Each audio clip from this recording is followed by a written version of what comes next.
If it's not timeless, at some point it's going to be dated, and I will expose it. Hey there, hi, welcome to the channel. I am Garrett, and in this video, we're talking all about some dated decorating design decor ideas that we need to leave in the past and we need to elevate. We need to move into 2022. We've got a number of these to get through, so let's get into the video. Actually, before we get started, let me answer your most asked question. Yes, my lilac turtleneck will be linked in the description box down below. The first dated trend we're talking about and I am exposing is the overstuffed sofa. These kind of big, bulky sofas, we love them because they're squishy and they're comfortable. But right now, what is a little bit more timeless, what we're feeling as having more longevity, are sofas with slimmer lines that are a little bit more elegant. Maybe they have a little curve to them. Maybe they're just a little bit thinner, smaller in scale. A more slimline sofa always feels a little bit more timeless because them having a smaller scale, visual scale, means that the room will feel a little bit bigger and a little bit more open.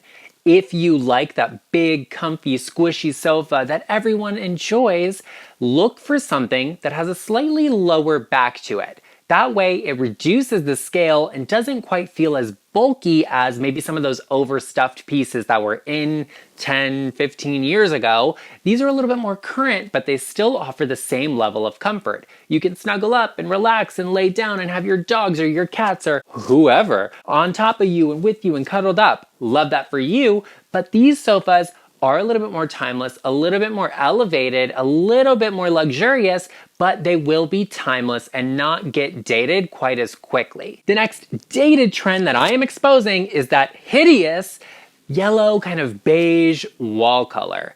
This is just not the vibe for a number of reasons. The first of which being it's yellow. That's just not what you want in your space because it just looks yellow. Maybe it's just me, I don't like yellow. Or if you're gonna do yellow, commit to it and do yellow, not beige or like a yellowy base toned neutral. That for me, it just feels a little bit stuffy. It feels a little bit dark and a little bit like dungeon-like. Having a space that's more neutral, that's a little bit more of a fresh color, will always elevate the space and make it feel more timeless because we are pulling back to some heritage colors. And that doesn't mean something has to be traditional or modern. It doesn't mean you have to paint your space white, but not having this yellowy beige tone will definitely brighten and freshen up the space, meaning you can layer some things in. Because if you've got that double height ceiling, painting isn't always cheap, it's not inexpensive, and it's not easy, so you don't want to have to constantly be redoing it. Picking a more timeless, neutral color will get you there. Instead of beige, look for something that has a warm, a brown tone base to it because it will feel more neutral and be a little bit more timeless. And that goes for any and every color you can think of. You don't want to pick something that's overly specific, especially in a large space that's not easy to repaint. Now, I'm not saying paint your space a very specific color because you can layer in some really fun pieces that have those tones, like a colorful piece of artwork or blue and white like I did in my studio, the makeover, which will be linked in the description box down below. The next dated design idea trend that I am exposing is those kind of accent sinks. These, I think, work in a space when you commit fully to that aesthetic or design. They're kind of like the handmade details, they're painted, maybe it's like a hammered copper moment. Something like that can be cool if you commit to that scheme overall. But just having a classic or a neutral kind of space and then having this one-off piece there, it doesn't look like a piece of art, it looks like an afterthought. And that doesn't ever say timeless. Having these accent sinks can be fun, but it's not always necessary. So really think, what does the space want? Does this work with everything else that's happening here? And will I love that forever? Because a built-in feature like a sink is hard to change. The next dated home trend idea element we need to talk about is one that I recently received an email, an unsolicited email, telling me it was back on trend and we all needed it, which is not true, which is why I'm exposing it. We're gonna put the lid on that before it even gets started. And that is wall-to-wall carpet. Now, I have gone on so many times about wall-to-wall carpet and how I'm not the biggest fan of it, mostly because I'm a very allergy-prone person and it's just not great for my health and well-being. If you have carpet, if you like it, if you don't have the option to get rid of it, there's a number of things you can do, and that's what I want to talk to you a little bit more about right now, is best practices for selecting carpet for your home. There are so many different types of carpets out there, and it can be a difficult field to navigate through. So when you are selecting carpet, keep in mind these ideas. When I'm looking for a wall-to-wall, I want a pattern, something neutral. I don't want contrasting colors or something really loud, but I do want to have a little bit of a pattern where we have a multi-level situation happening. I don't love a frisé or a cut pile carpet. I prefer a loop, or if it's going to be cut, it does need to have that pattern in it. I also want something that's a little bit thinner and not quite as thick and plush, because the thicker that carpet is, the more it's going to get pressed down and it's going to age it more quickly. Having a little bit of a thinner pile will allow it to stand a little bit taller and it will remain plush for longer, which is always great with an investment like flooring. Something else I always recommend and is worth considering is the padding. That's the #1 area to splurge or invest when it comes to wall-to-wall carpet, because it makes the difference in the longevity and the maintenance of it. Something like a foam pad can absorb anything that gets into it. If you spill something, or maybe your pet has a little bit of an accident, it will get absorbed and you will never get that out. Going for something like a pet proof or a memory foam pad, they are waterproof, meaning it's a lot easier to get any and everything up out of there. The most important thing to take away from that, however, is that wall-to-wall carpet is not going to be the biggest trend. We're putting an end to that now. I know everyone is watching this video, even if they won't acknowledge it, but they will know this is not a trend. It's not happening, not LeChic approved. If you have wall-to-wall carpet and you don't have an option, go for it. Of course, if you are in the position where you can replace that carpet with a solid surface, that's definitely what I would recommend you do. But while we are on the topic of flooring choices, let me know, what flooring do you have and do you love in your home?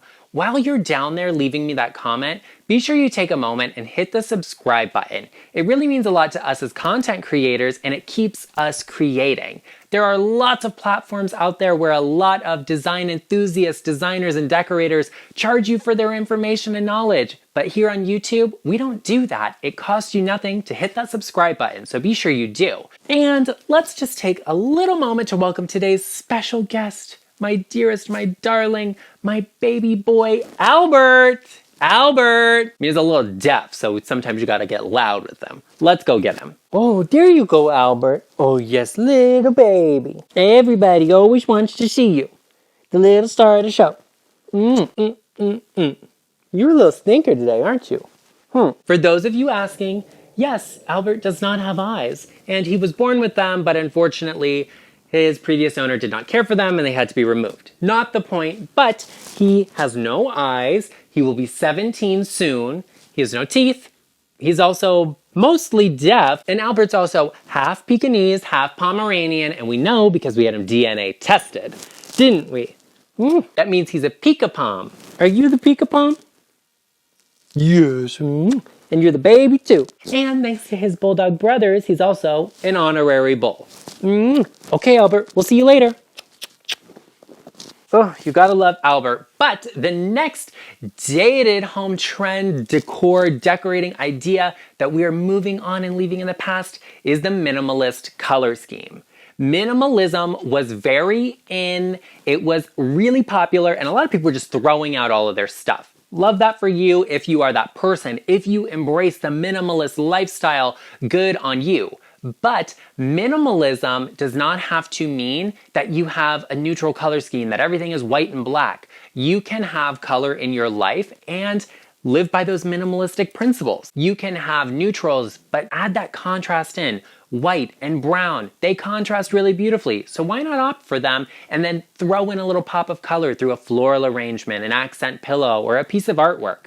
That's a really great way to build color into a space that is very neutral if you are looking to move beyond it. You can also have moments in a space that are very neutral, like my background here. I'm sitting on an off-white sofa with my off-white drapes, with my off-white walls. But I have a lot of fun and color happening in my studio that allows me to change it up if I want to. That's a great way to incorporate some color, lose that minimalist color scheme if it's not for you, and elevate your space in a more timeless way. Because that ultra minimalist color scheme isn't always sustainable for most people. The next dated home trend and decorating idea is maybe a little bit controversial, maybe a little bit shady, but is true, and that is the copycat interiors. I am a person, maybe it is just me, but I cannot be in a space and live in my home without it feeling like me. I am so tired of decor and design enthusiasts and commentators going to influencers and designers' pages and then just copycatting what they're seeing. There's zero creativity to it, and it's easy just to say, that's from here, that's from there, and that's from there, and let me go buy it and put it in my space. First of all, we all know where you saw it, and it looks like where you saw it from. It doesn't give us that you know what you're talking about or doing, and maybe you don't. That's okay. Take the time to build your space around you. I want something unique and different for you because I want to know what your story is from looking at your space, not what someone else's is that you saw somewhere that you thought was cool. Hey, take inspiration from that. I love that. A ton of my decorating and influencer friends do that, and I love it because I know where the reference is, I get what they're trying to say, and I appreciate it. But always put your own spin on things. Maybe you like a color scheme, or maybe you like a specific material. Bring that into your space in a different, unique kind of way. That's what design is. It's all about sourcing and finding and representing who the person you are designing for, even if it's yourself. I just think it's dated seeing the same thing everywhere. You all know what I'm talking about. You've all seen it, so I don't have to go in that deep, but let's just be creative and do our own thing in our house. Personality is always going to be timeless. It's always something that you should strive for, not just recognizing good design and then copying it directly into your home. Be unique, be original, and be you. The next dated decorating and design idea is that oversized built-in media cabinet or console or whatever we are calling it. These big units are very bulky, and on top of it, having that built-in media unit where it fits this specific type of TV doesn't work. We learned that in the 90s when we switched from those big box TVs to the flat screens. Technology is always advancing, and it doesn't always retrofit well into an existing design. So I really don't love these kind of big media cabinets because at some point they will be dated and they're custom, they're expensive. There's no point in putting a ton of money into something that does not have longevity that you already know is not going to have longevity. I would much rather see you invest in a beautiful console table or some sort of media cabinet with storage and then mount a television on the wall or even just set it on the top. That's great too. I would not be the one to invest in one of these big media cabinets because they just are a little bit bulky and a little bit dated. We've been there, done it. We can move on from that and have something a little bit more timeless. The next dated decorating, decor, and design idea that I am leaving in the past, and I seriously hope everyone else is too, is the Damask wallpaper, fabric, patterns, cushions, upholstery, all of it. And that's not to say there isn't a place for Damask somewhere, it's just not in 2022. I like Damask because it has that historical reference that I think is really beautiful, but let's leave it in a Victorian era museum, not necessarily in your timeless space in your home because it's not timeless. We usually see this in some really kind of crazy, interesting way. I'm talking about a metallic or a flocked situation, and those are just not timeless. They very much are giving 2006, and maybe we liked it in 2006, but it's not 2006 anymore. It's 2022. We can elevate and opt for something a little bit more classic, a little bit more neutral. Think of a toile or maybe just a geometric pattern of some sort. If you are not prepared to commit to something like upholstering furniture, investing in drapes, look for that accent pillow. Something that's a little bit more modern or a little bit more traditional. that's something that can easily be switched out and updated. That's a great way to incorporate that into a space, as opposed to these kind of like panels on the wall that have this accent wallpaper that matches the pillows, but maybe it's just both a damask and they don't actually match. That's just not a situation anyone needs in their home. It's a little bit dated, not timeless, and we can move on from it. The next dated decorating and design idea that we are leaving in the past because it never made sense are those faux little curtain rods. They're like, I don't even know who came up with this idea. Like, I'm almost at a loss for words from it because I just don't get it. Now, I have shared my recipe for a great window treatment before, and I usually like to layer two types of treatments. One recessed into a window like a blind or a shade, and then something on the wall. Because that wall treatment is a wall treatment. And that's what these like little curtain rods are giving, or they are supposed to be doing. But it doesn't make sense because it doesn't even look like you could use it, because you can't, because it's not a full curtain rod. And I see them in places where you could just have a normal curtain rod. It's one thing if it's like, oh, we're trying to create that illusion on an arch top window. Like, I get it. It's a little bit like, it's a stretch for me, but okay. But on a normal window, we don't need to have the little fake drapery rods. You can just have a full drapery rod, even if you're not gonna use it. Like, it at least looks like it makes sense.